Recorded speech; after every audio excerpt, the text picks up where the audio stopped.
வந்தாச்சு the Chennai silks mega combo sale summer chill out sale. மல்லி மல்லி மல்லி மல்லி மல்லி. என்னத்த இப்படி பேசுறீங்க? என்ன கேட்டா இப்ப அவர் மனசு மாறி வந்தாலும் மல்லி அவரை ஏத்துக்கவே கூடாது. அப்படி பண்ணாதான் மல்லி எவ்வளவு துடிச்சிருப்பான்னு அந்த வலியோட வேதனை அவருக்கும் தெரியும்.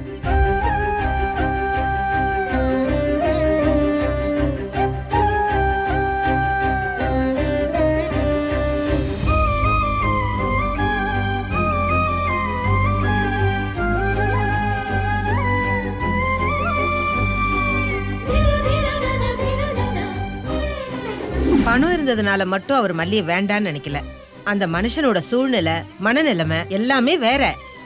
அவர்கிட்ட சொத்து இருக்கோ இல்லையோ, அவர் மல்லியை ஏத்துக்கிட்டாருன்னா மல்லியோட வாழ்க்கை நிச்சயமா நல்லா இருக்கும். என்ன கேட்டா இப்ப ஒரு மனசு மாறி வந்தாலும் மல்லி அவரை ஏத்துக்கவே கூடாது. அப்படி பண்ணாதான் மல்லி எவ்வளவு துடிச்சிருப்பான்னு அந்த வலியோட வேதனை அவருக்கும் தெரியும்.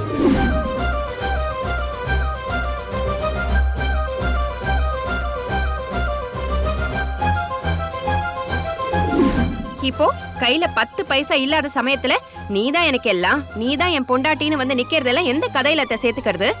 எல்லாம் சுயநலம். அவங்க சொன்னதுல எதுவுமே தப்பு இல்லையே. இப்ப நான் 0 தானே. என் கையில என்ன நம்பி எதுவுமே இல்ல. இந்த நேரத்துல என்ன மன்னிச்சிரம் போய் நிக்கிறதுல என்ன அர்த்தம் இருக்கு? என்னால மல்லிக்கோ இல்ல இவங்களுக்கோ என்ன யூஸ்? இல்ல, எதுவுமே இல்ல. அவளுக்கு கஷ்டம்னு வந்தப்போ அவ கூட நால சப்போர்ட்டா நின்றுக்கணும். ஆனா நான் 3வது மனுஷன் மாதிரி தானே வேடிக்கை பார்த்திருக்கேன். அப்ப அவங்க என் மேல கோவப்படுறது நியாயம் தானே? இந்த நிலைமையிலையும் மல்லியும் அன்னபூர்ணி அம்மாவும் என்னை ஏத்துக்க தயாரா இருக்கிறாங்கன்னா உண்மையிலேயே அவங்கதான் கிரேட். அப்போ மல்லிகிட்ட நான் முதல்ல சாரி கேட்கணும்ல? இல்ல, ஒருவேளை அவகிட்ட சாரி கேட்டா என்ன நினைப்பா? நீ என்னோட ஒய்ஃப் மல்லி, நான் உன்னை ஏத்துக்கிறேன்னு சொன்னா சந்தர்ப்பவாதின்ல நினைப்பா? பின்ன ஒரு பொண்ணால வேற எப்படி நினைக்க முடியும்? ஒருவேளை மூஞ்சிக்கு நேரம் நடிக்கிறீங்களான்னு கேட்டுட்டா? மல்லி அப்படிலாம் கேட்க மாட்டா. ஆனா மனசுல ஒரு ஓரமா அப்படி ஒரு நினைப்பு வர்றதுக்கு யாராச்சும் காரணமா இருந்தா கூட அது நல்லாவா இருக்கும்? வேணா, இப்ப இத பத்தி மல்லிகிட்ட பேசினா சரி வராது. இப்ப வேணவே வேணாம், எதுவுமே சொல்ல வேணாம். இழந்த எல்லாத்தையும் மீட்டுட்டு திரும்ப பழைய நிலைமைக்கு பழைய விஜயா வந்ததுக்கு அப்புறமா தான் நான் மன்னிப்பு கேட்பேன். அப்போ மனசுல உள்ளதெல்லாம் சொன்னாதான் எல்லாமே சரியா இருக்கும். அதுதான் மல்லியை நான் உண்மையாவே வேல்யூ பண்றேன்னு அர்த்தமாவும் இருக்கும். இப்போதைக்கு நான் மனசு அளவுல மாறி இருந்தா கூட மல்லிய பொறுத்த அளவுல நான் எப்பவும் உள்ள விஜயாவே இருந்துட்டு போயிடுறேன்.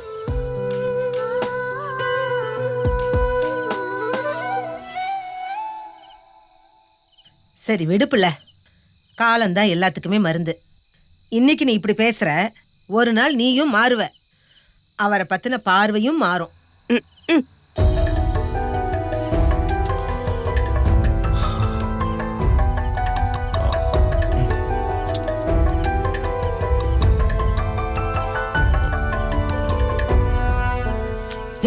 மாப்பிள்ள தம்பி, ஐயோ பேச கேட்டிருக்குமா என்னன்னு தெரியலையே. மாப்பிள்ள மாப்பிள்ள, நீங்க இப்ப மாடிக்கு போனீங்க, தூக்கம் வரலையா மாப்பிள்ள? ஆமா, தூக்கம் வரல, அதான் காத்து வாங்க மாடிக்கு போனேன். சரி சரி மாப்பிள்ள, குட் நைட். ஐயோ ஐயோ, ஏய் என்னத்த? இல்ல மாப்பிள்ளை தம்பிக்கு நம்ம பேசுனதெல்லாம் கேட்டிருக்குமோ? கேக்கட்டும் கேக்கட்டும். ஆ? ஐயோ நீ முதல்ல கொஞ்சம் வாய் குறைக்கணும் நாகு. ரொம்ப பேசுற. அதுவும் சத்தத்தை கொஞ்சம் குறைச்சு பேசி பழகு. ம், ஆ. நல்லா இருக்கே. வாயில வால்யூம் கண்ட்ரோல் வச்சு திருக்குவீங்க போல இருக்கே. ம், நீ சொன்னதெல்லாம் அவர் காதுல விழுந்திருந்தா ஆம்பளை பிள்ளைக்கு சங்கடமா இருந்திருக்காதா? கொஞ்சம் யோசிச்சு பாரு. நான் ஒண்ணும் நடக்காதது சொல்லலையே, நடந்ததை மட்டும் தானே பேசுறேன். வேணும்னா என்கிட்ட வந்து கேட்க சொல்லுங்க, நான் நல்ல விளக்கம் சொல்லி அனுப்புறேன். ஏய் ஏய் ஐயோ இவ ஒருத்தி. இத பார், முதல்ல உன்கிட்ட பேசுறத நான் கொஞ்ச நாளைக்கு குறைச்சுக்கணும். அதுதான் எனக்கு நல்லது. ம், நீங்க பேசலனா அவர்கிட்ட நானே போய் சொல்றேன். ஏய் அத்தி அத்தி. இந்த பாரு, நீ அந்த மாதிரி எதுவும் பண்ணி தொலைச்சிடாத. இங்க பாருங்க அத்தை, அமைதியா போறதெல்லாம் ஒரு மரியாதைக்கு தான். தலைக்கு மேல போனா ஜான் என்ன முழம் என்னன்னு இறங்கிட வேண்டியதுதான். எனக்கு என்ன பயமா? போய் பேசுறதுக்கே பயப்படாத ஆள்னா உண்மையை பேசுறதுக்கு எதுக்கு அத்தை பயப்படணும்? ஐயோ இந்த பாரு, அந்த மாதிரிலாம் நீ பேசிடாத. பாவம் நம்ம மல்லி தானே சங்கடப்படுவா. அதுக்காக மட்டும் தான் நான் யோசிக்கிறேன். எனக்கு தூக்கம் வருது, நான் போய் தூங்குறேன். போடியாத்தா போ போ, தாராளமா போ. ஐயோ இவ ஒருத்தி அணுகுண்ட போட்டுக்கிட்டே இருப்பா போல இருக்கே.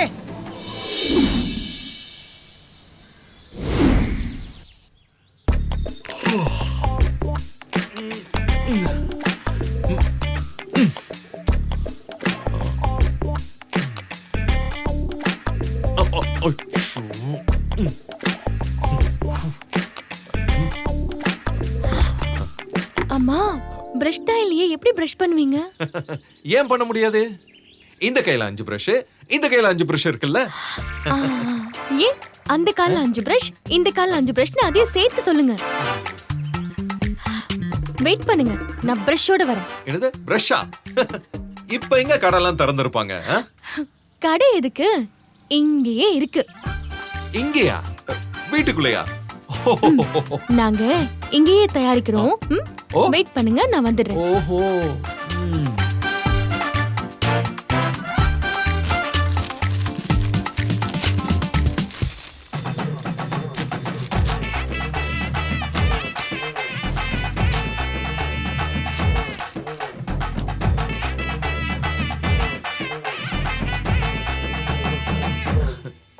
எங்க என்ன காணோம்? வெளியில நேரத்துக்கு கடை திறந்திருக்காது. எங்க போனா? ம்? இந்தாங்க பிரஷ். ஏய், இதுவா பிரஷ்? என்ன இப்படி கேட்டுட்டீங்க? ஃபாரின்க்கெல்லாம் எக்ஸ்போர்ட் ஆயிட்டு இருக்கு தெரியுமா? சும்மா ஒண்ணும் இல்ல.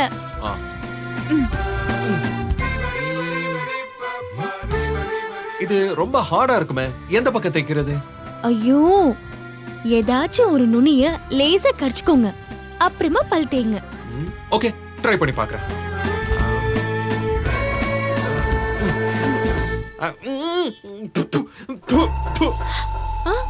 என்னாச்சு? ஐயோ, கசக்காம வேப்பங்குச்சி இனிக்கவா செய்யும்? கொடுங்க இத. அந்த பேஸ்ட் எடுங்க. ஏய், என்னோடது? உங்களோடதுதான். யாரு இல்லன்னு சொன்னது? முதல்ல கொடுங்க. இந்தா.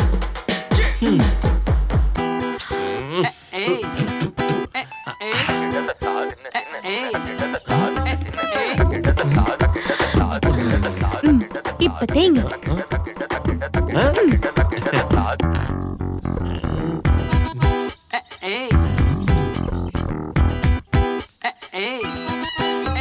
மல்லி, நீ ஒரு வில்லேஜ் விஞ்ஞானி மல்லி. யாயா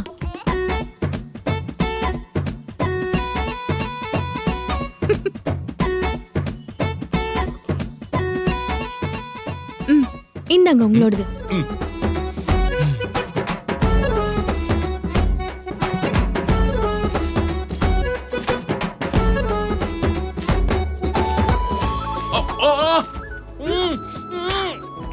என்னாச்சுங்க? குத்திருச்சு. ஐயோ, மெதுவா தேங்க. புடிங்க.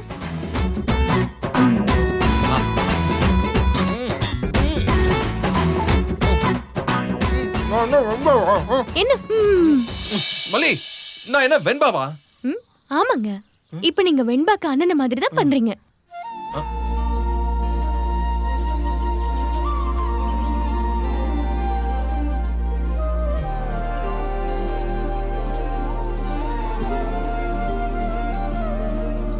அதிகாலை மழைதான்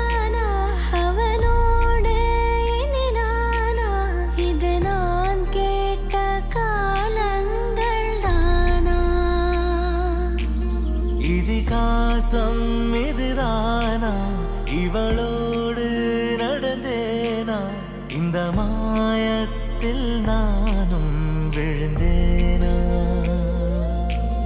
உயிரே உயிரே உறையும் உயிரே இனிமேல் நீதானா உயிரே உயிரே உறையும் உயிரே இனிமேல் நீதானா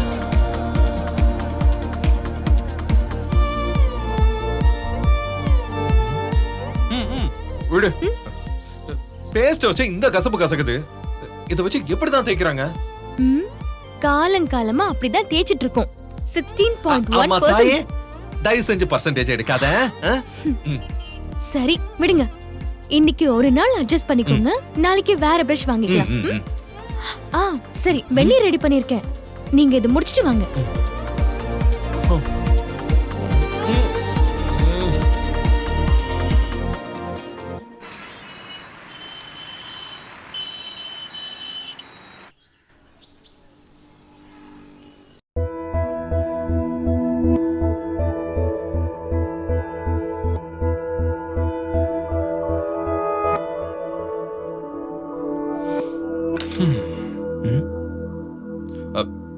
என்ன மல்லி அப்படி பாக்குற? இல்லங்க, ஒண்ணும் இல்ல. குளிச்சிட்டீங்களான்னு பார்க்க வந்தேன். குளிச்சே ரெடி ஆயாச்சு.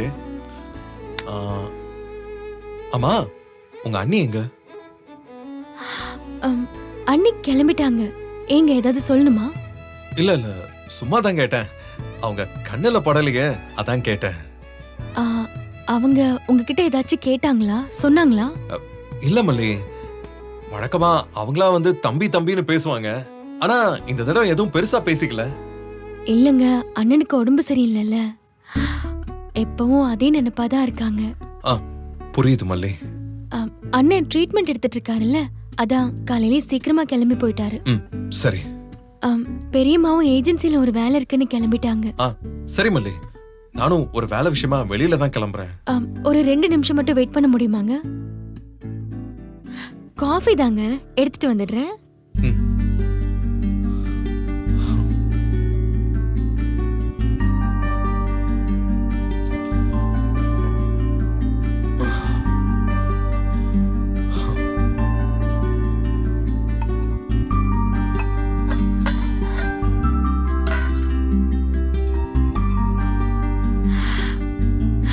அச்சச்சோ, பால் கம்மியா இருக்கு. இவருக்கு காஃபி கொடுத்துட்டா வெண்பாக்கு என்ன பண்றது? கொஞ்சம் கொஞ்சமா 2 பேருக்கும் கொடுத்துட வேண்டியதுதான்.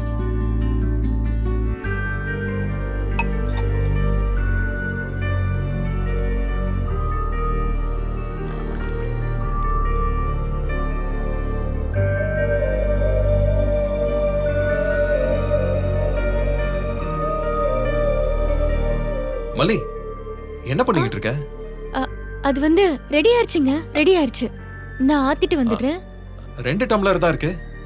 உங்களுக்கும் வெண்பாக்கும். அப்போ உனக்கு? ஆ, அ, நான் குடிச்சிட்டேங்க. அப்படியா? உண்மையிலே குடிச்சிட்டியா? ஆ? ம். ஆ, கொஞ்சம் ஊது. ஹலோ, உன்னை ஊதுன்னு சொன்னேன். ஒரு நல்ல காஃபி குடிச்சு ஒரு 1/2 மணி நேரம் ஆனா கூட அது உள்நாக்குல அந்த வாசனை மிஞ்சி இருக்கும். உங்களுக்கு காஃபி போட்டுட்டு நீ என்ன பண்றேன்னு பாத்துட்டு தான் இருந்தேன். ஏன் போய் சொல்ற? டீச்சர் போய் சொல்லலாமா? ம்? டீச்சரா? ஆமா, நீ பால்வாடி டீச்சர் தானே? அதெல்லாம் மறந்தே போயிட்டேன் பாருங்க. நீங்க சொல்லிதான் ஞாபகமே வருது. இந்த பாரு மல்லி, எனக்காக நீ எதுவும் ஸ்பெஷலா செய்ய வேண்டாம். நீ இயல்பாரு, அது போதும் எனக்கு. தயவு செஞ்சு என்ன சங்கடம் மட்டும் படுத்தாத. இல்லங்க, நான் எப்பவுமே கட்டாங்காப்பி தான் குடிப்பேன். பால் கம்மியா இருந்துச்சா, சரி உங்களுக்கும் வெண்பாக்கும் பாதி பாதி எடுத்துடலான்னு பார்த்தேன். அதெல்லாம் எனக்கு தேவையில்ல, நீயே குடி. எனக்கு நீ கட்டன் காஃபி குடு. நிஜமா நல்லா இருக்குங்க, நான் எப்பவுமே அதான் குடிப்பேன். சரி, அதான் எனக்கும் தான்னு சொல்றேன். நான் இன்னைக்கு கட்டன் காஃபி குடிக்கிறேன். ம், பாலை வெண்பா கொடுத்துரு. ம், சரிங்க. நீங்க ஹால்ல இருக்கீங்களா? இங்க ரொம்ப வெக்கையா இருக்கும். என்னங்க? இல்ல, ஒண்ணும் இல்ல. ம்.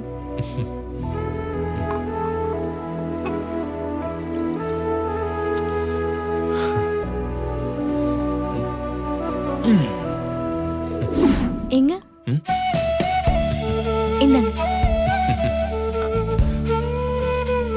மல்லி நீ உட்காந்து குடி.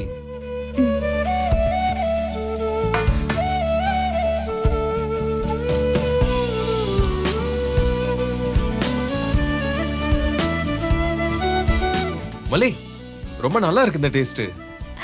அதாங்க நானும் சொன்னேன், இதுலயே சுக்கும் கொத்தமல்லியும் போட்டும் குடிக்கலாம். கொத்தமல்லியா? சோ காஃபிலயும் மல்லி, நீயும் மல்லி. ரொம்ப கிரிஞ்சா இருக்குல்ல. சும்மா ஒரு ஃப்ளோல வந்துருச்சு, மன்னிச்சுக்க. ஆனா மல்லி இத நான் குடிச்சதே கிடையாது. நீங்க எப்பவும் பால் ஊத்தி தானே குடிப்பீங்க.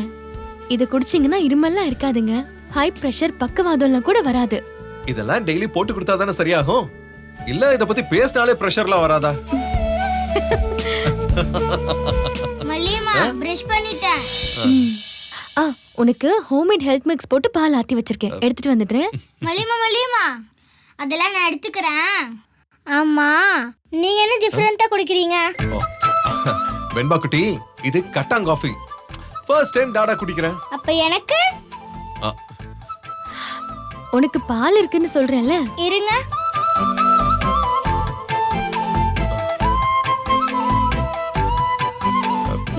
ஊட்டுங்க, எனக்கும் கட்டாங் காஃபி வேணும்.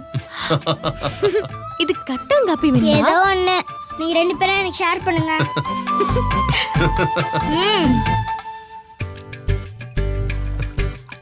டாடா நீங்களும்.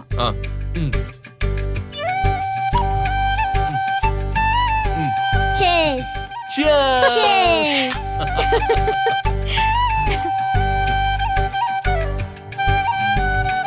டாடா கட்டாங் காஃபி சூப்பரா இருக்கு. இது கட்டாங் காஃபி.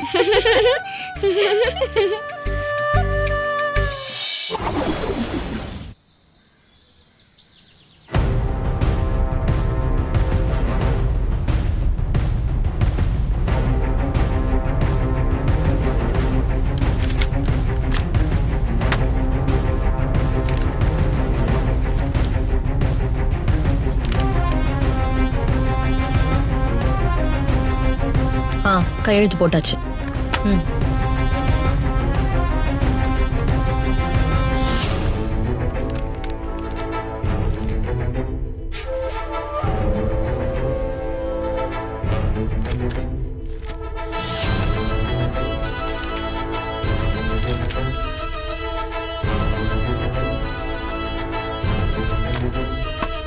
அஃபிஷியலா நீங்க ராஜேஸ்வரி குரூப் ஆஃப் கம்பெனியோட எம்டி ஆயிட்டீங்க madam. Congratulations. Thank you so much. But one thing, நீங்க எனக்கு உண்மையா இருக்கணும். எனக்கு மட்டும். புது மேனேஜரா இங்க ஏன் உட்காந்துருக்கீங்கன்னு தெரியும்ல, அதை புரிஞ்சு நடந்துக்கிட்டீங்கன்னா நல்லா மேல வருவீங்க. கண்டிப்பா மேடம், உங்க நம்பிக்கைக்கு நான் பாத்திரமா நடந்துப்பேன். குட். ரஞ்சி, நான் இங்க கம்பெனி பேப்பர்ல சைன் பண்ணிட்டு இருக்கிற இந்த நேரத்துல என்ன கழுத்தை புடிச்சு வெளியில தள்ள வந்தவனோட நிலைமை என்னவா இருக்கும்? வேற என்னவா இருக்கும்? மாமா மல்லி வெண்பான்னு குடும்பமா தெருவுல நின்னு பிச்சை எடுத்துட்டு இருந்திருப்பாங்க. சேச்சே, அப்படிலாம் சொல்லாத. மல்லியோட அண்ணங்காரன் இருக்கான், அவன் வீட்ல இருந்தே அந்த குடும்பமும் சேர்ந்து பிச்சை எடுக்குங்க. என் முன்னாடி நிக்கிறதுக்கு கூட தகுதி இல்லாத அந்த பட்டிக்காட்டு மல்லி எனக்கே சவால் விட்டுட்டு போறா. இவங்க எப்படி வாழ்றாங்கன்னு நானும் பாத்துறேன். அவதான் உழைச்சு வாழ்ற ஆளாச்சு. இந்த ஊர்ல அவங்க இருக்கல மாட்டாங்க. மானும் காத்துல சும்மா ஊஞ்சல் கட்டி ஆடிருச்சுல்ல. எங்கேயாச்சும் கண்காணாத இடத்துக்கு போய் கூலி வேலை செஞ்சு பொழைச்சுப்பாங்க. பாவம் மாமா தான் இதுக்கெல்லாம் பழக்கப்படாத ஆளு. அவனுக்கு வேணும் ரஞ்சி. இவ்ளோ நாள் எல்லா சொத்தையும் முழுசா அனுபவிச்சான்ல, இனிமே சாகுற வரைக்கும் இடி மழையிலையும் கூலி வேலை செஞ்சு பொழைச்சுக்கிட்டோம். அதான் அவனுக்கு நான் கொடுக்கற தண்டனை. சும்மா சொல்லக்கூடாது, வேற லெவல் தான் நீங்க. நானும் மாமாவை கல்யாணம் பண்ணிக்கணும்னு எவ்வளோ ட்ரை பண்ணி பார்த்தேன். அது எதுவுமே ஒர்க் அவுட் ஆகல. ஆனா நீங்க சைலண்டா பிளானை போட்டு சாதிச்சு காட்டிட்டீங்க. நானே இந்த ட்விஸ்டை எதிர்பார்க்கல. எதையுமே சும்மா லபோ திபோன்னு எல்லாம் பேசிட்டு இருக்க கூடாது, செஞ்சு காமிக்கணும். நான் தோத்து போன விஷயம் எல்லாமே நான் ஜெயிக்கிறதுக்காக தான்.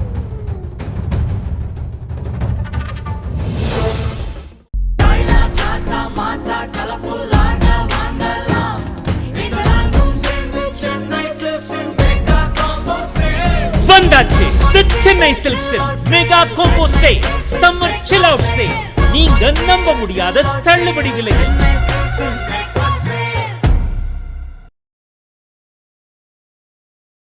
இந்த வீடியோ உங்களுக்கு பிடிச்சிருந்தா லைக் பண்ணுங்க, ஷேர் பண்ணுங்க, காமெண்ட் பண்ணுங்க. மறக்காம சரிகமா டிவி ஷோஸ் தமிழுக்கு சப்ஸ்கிரைப் பண்ணுங்க.